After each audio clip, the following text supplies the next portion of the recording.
안녕하십니까, 장대성입니다. 오늘은 세계에서 가장 가난하고 처참했던 나라를 지금 세계 경제 10위의 대국의 선진국의 기적을 만들게 한 이승만 대통령과 박정희 대통령의 관계에 대해서 말씀드리겠습니다. 해방 당시 우리 국민의 80%는 헐벗고 굶주리고 있었으며 글자 하나 모르는 문맹자였습니다. 이렇게 처참한 가난과 무식한 국민들을 공산당들이 달콤하게 속여가지고 잘 살게 해준다고 그래서 국민들의 77%가 공산주의, 사회주의를 원했습니다. 그때 세계 정세를 통찰하고 공산주의자들이 얼마나 잔인하고 악당들인가에 대해서 정확하게 꿰뚫고 있는 이승만 대통령이 없었으면 이 한반도 국토는 전부 공산당 손에 넘어가 지금 대한민국은 존재하지 않고 이 삼천리 반도 전체가 김정은의 치하에서 비참하고 처참하게 살고 있을 것입니다. 그 이승만 대통령이 박정희 대통령 군인 시절 두 번이나 극적으로 살려주어서 5.16 혁명 후에 박정희 대통령이 세계 역사에서 찾아볼 수 없는 경제의 기적을 만들 수 있었습니다. 1960년 4월 이승만 대통령 하야후 무능한 민주당과 장면 총리가 정권을 잡았습니다. 이 무능한 민주당과 장면 총리의 정치의 잘못으로 인하여 사회는 극도로 혼란하고 민생은 도탄에 빠졌습니다. 그래서 박정희 대통령은 5.16 혁명을 성공적으로 일으킨 다음에 세계 역사에서 찾을 수 없는 경제 발전의 기적을 달성을 하였습니다. 그러면 이승만 대통령과 박정희 대통령과의 관계에 대해서 말씀을 드리겠습니다. 1948년 4월 3일 제주도에서 공산폭도들이 폭동을 일으켰습니다. 그 폭동을 일으키자 국군 제9연대가 진압에 들어갔습니다. 그때 당시 국군 제9연대 안에는 공산주의 장교 하사관들이 상당수가 있어서 진압에 애를 많이 먹고 있었습니다. 그때 당시 이 군대 내에는 공산당들이 꽤 많이 들어가 있었습니다. 그것은 해방 이후에 군대가 공산당에 숨어 들어가서 활동하기가 가장 좋았기 때문입니다. 진압에 애를 먹고 진압이 잘 안 되니까 정부는 제14연대를 출동시켰습니다. 14연대가 9연대를 지원하기 위해서 여수항에서 제주도로 떠나려고 대기하고 있었는데 그때 그 제14연대에서 좌익 공산주의 장교와 부사관들이 반란을 일으켰습니다. 그게 1948년 10월에 일어난 여순 반란 사건이었습니다. 그 여순 반란 사건은 14연대 군대가 일으킨 반란이었습니다. 그 14연대 반란군들은 그 여수 순천시를 장악을 하고 엄청나게 많은 사람들을 살육을 했습니다. 그 정부는 진압부대를 출동시켜서 한 열흘 안에 진압을 했습니다. 진압 후에 그 14연대에 있었던 그 공산주의 장교들뿐만 아니라 우리 국군 내에 공산주의 장교들을 찾아내기 시작을 했습니다.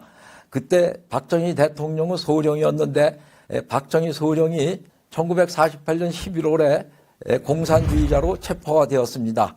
그 남로당 군사총책이었습니다. 박정희 소령은 체포가 되어 수사를 받기 시작을 했습니다. 그때 당시 박정희 소령은 군대 내에서 최고로 우수한 장교로 정평이 나 있었습니다.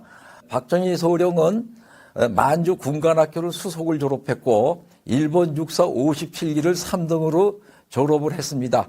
그리고 해방 후 대한민국 육사 2기를 2등으로 졸업한 군사 천재였습니다. 군대 내에서는 박정희를 살려야 된다 이런 얘기들이 있었습니다. 즉 겨냥을 시켜서 다시 복무하게 된다 이런 얘기죠. 그때 박정희 소령은 수사총책임자인 육군본부 정보국장 백선엽 대령에게 살려달라고 간청을 했습니다. 백선엽 정보국장은 살려준다고 얘기를 했습니다. 그 재판은 진행이 되었습니다. 검찰은 박정희 소령을 사형을 구형을 했고 재판정에서는 무기징역을 언도를 받았습니다. 그 백선엽 정보국장은 이승만 대통령을 찾아갔습니다. 박정희 소령의 사면을 요구한 것입니다. 이승만 대통령은 박정희 대통령의 자질에 대해서 백선엽 대령에게 얘기를 듣고 그렇다면은 내가 그를 살려주겠다. 그 대신 얘기로 말로 전향한다는 것은 믿을 수가 없고 전향한다는 물적 증거를 가지고 오면 사면을 하겠다고 이승만 대통령은 약속을 했습니다. 백선엽 그 정보국장은 박정희 소령을 다시 만나서 대통령 각하께서 당신을 살려주려고 한다. 근데 물적 증거를 내놔야 살려주신다고 한다. 그러니까 당신이 전향을 했다는 물적 증거를 제출을 하라. 그렇게 얘기를 했습니다.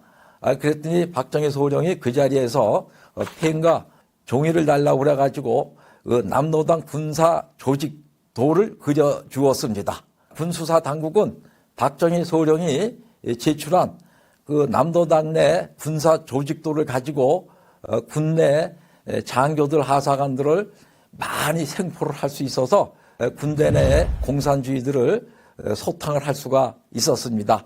박정희 소령의 그러한 군사 조직도가 제출이 되지 않았다면 우리 국군은 그 공산주의자를 군대 내에서 갖고 있으면서 유교를 맞이해서 전쟁에 큰 어려움을 겪을 뻔을 하였습니다. 이 대통령은 그 박정희 소령의 남로당 군사 조직도를 냈다는 얘기를 듣고 사면을 하였습니다. 석방이 되자 백선엽 정보국장은 박정희 소령에게 당신 놀 수는 없으니까 군복은 입힐 수가 없고 문관으로 육군본부에서 근무를 해라. 그래서 박정희 소령은 군복은 안 입고 문관으로 민간인으로 육군본부 작전국에서 근무를 하게 되었습니다. 박정희 1949년 1월 사면된 후 육군본부에서 문관으로 근무를 했습니다. 그런데 1950년 2월 25일 날 북한군이 기습 남침하여 전쟁이 시작이 되었습니다. 전쟁이 시작되자 장교가 부족하니까 박정희 문관은 옛날 계급인 소령으로 복직이 되었습니다. 그는 얼마지 않아서 중령으로 진급하고 그 다음에 대령으로 진급을 하였습니다. 박정희 대령이 대령 시절 우리나라 군대는 포병이 모자라서 포병을 증강하고 있었는데 대령급들 중에서 우수한 사람들을 골라서 포병 장교로 바꾼 다음에 장군을 진급시킬 계획이 있었습니다. 그래서 그 보병 장교 대령들 중에서 포병을 지원하는 분들을 모아서 시험을 치렀는데 거기서 박정희 대령은 당당히 합격하여 포병 대령으로 전과를 하였습니다. 그리고 얼마 안 있다가 유교가 끝났습니다. 박정희 대령은 53년도 11월 장군 진급을 하였습니다. 즉 준장에 진급을 하였습니다. 물론 이때도 그 박정희 대령의 공산주의 사상 전력이 문제가 되었으나 이승만 대통령은 결재를 해주어서 무난히 준장 진급을 하였습니다. 1954년 1월 달 박정희 준장은 미국 유학의 명령을 받았습니다. 이때 군내에서는 상당히 반대가 많았습니다. 어떻게 공산주의 전력이 있는 사람을 미국 유학을 선발을 해서 보내느냐. 그때 이승만 대통령이 보내라고 허락을 하였습니다. 그래서 박정희 준장이 미국을 떠나려고 경무대로 이승만 대통령을 찾아 인사하러 갔습니다. 이승만 대통령은 박정희 준장의 과거 남로당 군사총책에 전력이 있다는 것도 잘 알고 있었습니다. 그런데 이승만 대통령은 그때 달러가 굉장히 귀한 시절인데 직접 150불을 박정희 준장의 손에 쥐어주면서 칭찬과 격려를 하였습니다. 지금은 150불이라는 돈은 별로 안 되는 것 같지만 이승만 대통령 시대에 150불이라는 돈은 엄청난 거금이었습니다. 이 달러가 귀해서 달러를 구할 수가 없어서 남대문 시장에 암달러 시장이 형성되어 있었습니다. 단 500불도 대통령의 제약 없이는 달러를 내줄 수가 없었던 시대입니다. 그때 이승만 대통령이 박정희 준장에게만 150불을 손에 쥐어줬다는 것은 엄청난 일이었습니다. 당신은 군사 천재이다. 당신 미국에 가서 공부를 잘 열심히 하고 특히 미국의 자유민주주의 사상에 대해서도 공부를 하라. 미국의 중산층 가정들이 어떻게 살고 있는가도 잘 공부하고 와서 이 나라에 이바지를 많이 하라고 칭찬과 격려를 하였습니다. 박정희 준장은 이승만 대통령께서 손에 꼭 쥐어준 150불을 갖고 미국 유학을 가서 오클라호마주에 있는 미국 포병학교 고등군사반을 졸업하고 6개월 후에 귀국을 하였습니다. 그 박정희 준장이 미국 유학을 갔다 온 후 박정희 준장은 2군단 포병사령관으로 근무를 했고 그 후에는 1955년도에 보병 5사단장에 임명이 되었습니다. 그 보병 5사단장으로 임명이 된 후 몇 달이 안 가서 56년도 1월에 강원도에서 엄청난 큰 눈이 왔습니다. 그때 당시 5사단은 강원도 양구에 주둔하고 있었는데 그 화기 중대 그 벙커 내무반이 눈사태로 완전히 주저앉아 가지고 그 벙커 내무반에 있던 60명 중에 59명이 눈사태로 압사해서 죽었습니다. 그러니까 59명이 한 번에 죽은 큰 사건이었습니다. 그때 당시 참모총장 정일권 대장은 박정희 준장의 전역서를 가지고 대통령의 재가를 받으러 경무대에 갔습니다. 이승만 대통령은 그 전역 신청서를 보고 정일권 대장에게 물었습니다. 이 사람이 여순 반란 사건 때 내가 살려준 사람이냐? 그랬더니 예, 맞습니다. 이번에 눈사태로 59명의 병사들이 한꺼번에 압사를 했는데 이것이 천재입니까? 인재입니까? 하고 참모총장에게 물었습니다. 참모총장은 인재라고 보기에는 천재라고 볼 수밖에 없습니다라고 답변을 했습니다. 그때 이승만 대통령은 이렇게 얘기를 했습니다. 그것이 인재가 아니고 천재인데 어떻게 사람을 목을 자른단 말이오. 그리고 더군다나 그 박정희 준장은 군사 천재라고 하는데 우리 군에서 요긴하게 사용해야 될 거 아니오. 불문에 붙이쇼. 그래서 박정희 준장은 예표를 안 하고 군대에서 계속 근무를 할 수 있었습니다. 그렇지만 그 59명의 병사들이 죽은 책임은 있기 때문에 그 사단장직에서는 해임이 되고 육군대학교로 공부를 하러 갔습니다. 육군대학으로 간 후 육군대학을 수속을 졸업을 하고 그다음에 다시 복귀해서 육군단 부군단장으로 갔다가 7사단장으로 근무한 후 소장 진급 심사가 있었습니다. 그때 소장 진급 심사 때 그 경무대 경호실장 곽영주가 엄청나게 반대를 했음에도 불구하고 이승만 대통령이 재가를 해주어서 소장 진급을 하였습니다. 소장 진급 후에 육관구 사령관, 육군본부 작전참모부장을 거쳐서 2군 부사령관으로 임명이 되었습니다.